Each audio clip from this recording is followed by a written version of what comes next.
요엘서. 이 책은 예언적 시들로 이루어진 짧은 모음집으로서 강력하면서 난해하기도 합니다. 요엘서가 선지서 중에서 독특한 몇 가지 이유가 있습니다. 우선 이 책이 언제 쓰였는지 명확한 언급이 없는데 가장 유력한 것은 바벨론 포로에서 돌아온 후에 에스라, 느헤미야 시대 같습니다. 왜냐하면 그가 예루살렘과 성전은 언급하는데 왕은 없는 것 같기 때문이죠. 또한 독특한 점은 요엘이 많은 다른 성경의 책들에 대해 매우 잘 알고 있다는 것인데요. 그는 선지서인 이사야, 아모스, 스바냐, 나훔, 오바댜, 에스겔, 말라기, 심지어 출애굽기까지 언급하거나 인용합니다. 그리고 이는 마지막 독특한 특성과 관련이 있는데 그것은 요엘이 이스라엘을 어떤 특정한 죄로 비난하지 않는다는 점이죠.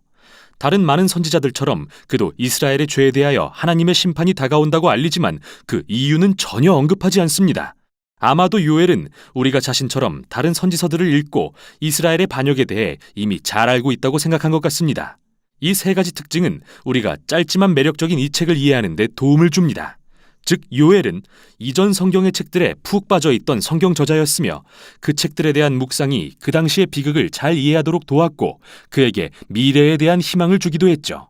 그럼 이제 이 책을 자세히 살펴보도록 하죠.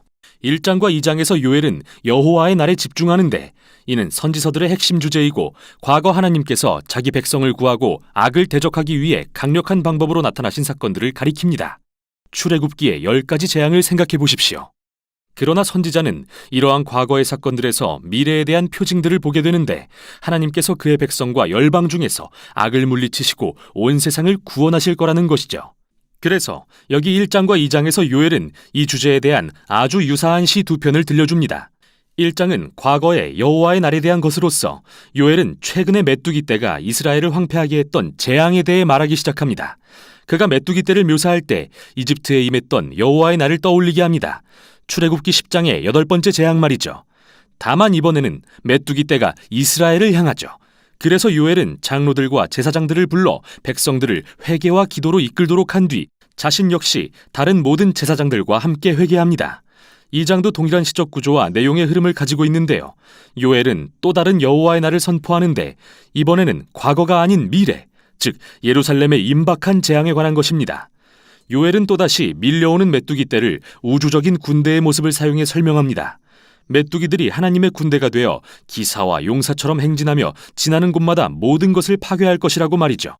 그리고 해가 어두워지고 땅이 흔들릴 때 요엘은 여호와의 날이 크고 심히 두렵도다. 당할 자가 누구이랴 라고 말하며 다시 한번 백성들에게 기도하고 회개할 것을 촉구합니다.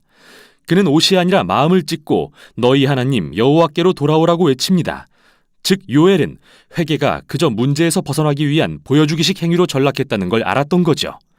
그는 하나님의 관심은 행위가 아닌 그의 백성이 이기심과 죄악을 멈추고 진정으로 변하는 것에 있다고 말합니다. 그리고 나서 이스라엘이 회개해야 하는 이유는 하나님은 은혜롭고 자비로우시며 노하기를 더디하시며 인애가 크시기 때문이라고 말합니다. 여기서 그는 출애굽기에서 이스라엘이 금송아지를 만들었음에도 불구하고 그들을 어떻게 용서하셨는지 인용하는데 이 이야기를 통해 요엘은 하나님의 자비와 사랑이 그의 분노와 심판보다 더 강한 것을 배웠던 거죠. 이제 그는 제사장을 이끌어 행동으로 회개하고 백성들의 구원을 위해 기도하도록 합니다. 이 두 편의 시가 끝나면 곧장 장면이 전환되면서 하나님께서 요엘과 백성들의 회개에 어떻게 반응하시는지 들려주는 짧은 장면이 나옵니다. 하나님은 자기의 땅을 극진히 사랑하시어 그의 백성을 불쌍히 여기셨습니다. 그리고 나서 말씀하시기를 여호와의 날에 임했던 재앙을 돌이켜 심판에서 구원으로 바꾸실 것이라고 하십니다. 그래서 먼저 그분은 위협하는 침입자들, 즉 메뚜기 떼를 물리치시고 그들 모두를 쫓아 멸망시키실 것입니다. 그리고 황폐한 땅을 회복시켜 생명을 되찾게 하시고 다시 한번 풍요롭게 하실 것입니다. 마지막으로 하나님은 그의 백성 가운데 거룩한 임재로 찾아오셔서 모든 사람이 그 임재를 누리게 될 것이라고 말씀하십니다. 지금까지 나온 시들을 통해 요엘은 이스라엘의 죄가 불러온 재앙과 하나님의 심판에 대해 강렬한 메시지를 전합니다. 그리고 하나님의 자비로 인해 언제나 소망은 있다는 것도요. 그러나 요엘은 이러한 모든 과거의 사건들 속에서 미래의 여호와의 날을 바라봅니다. 그래서 책의 마지막 부분에서 요엘은 하나님의 반응이 세 부분으로 쓰여진 것에 맞춰 세 개의 시를 더 쓰고 다른 선지서들이 제시하는 모습들과 엮어 이 모두를 온 창조 세계에 대한 소망의 계시로 확장시킵니다. 첫째, 그의 백성 가운데 임하실 하나님에 대한 소망은 미래 어느 날 하나님의 영, 즉 그분의 생명의 임재가 성전뿐 아니라 그의 온 백성 가운데 충만할 것이라는 약속으로 확장됩니다. 그리고 여기서 요엘은 이사야, 예레미야, 에스겔 선지자의 약속들을 인용하면서 하나님의 영이 임하면 그의 백성이 변화되고 힘을 얻어 그분을 진정으로 사랑하고 따르게 될 것을 선포합니다.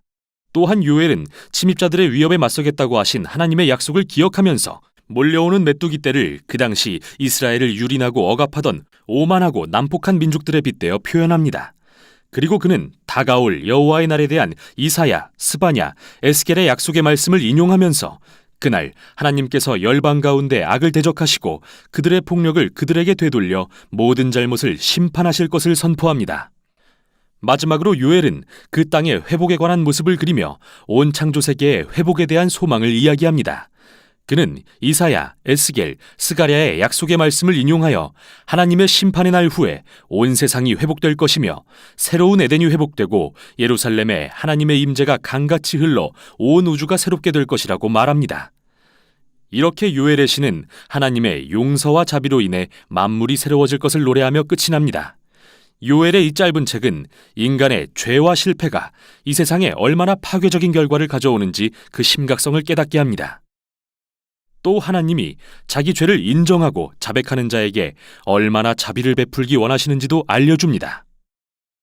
그리고 하나님께서 우리에게 소망을 품게 하셔서 그날에 이 세상과 우리 안의 악을 무너뜨리시고 치유의 임재로 만물을 새롭게 하실 것에 대해서도 이야기합니다. 이것이 바로 요엘서였습니다.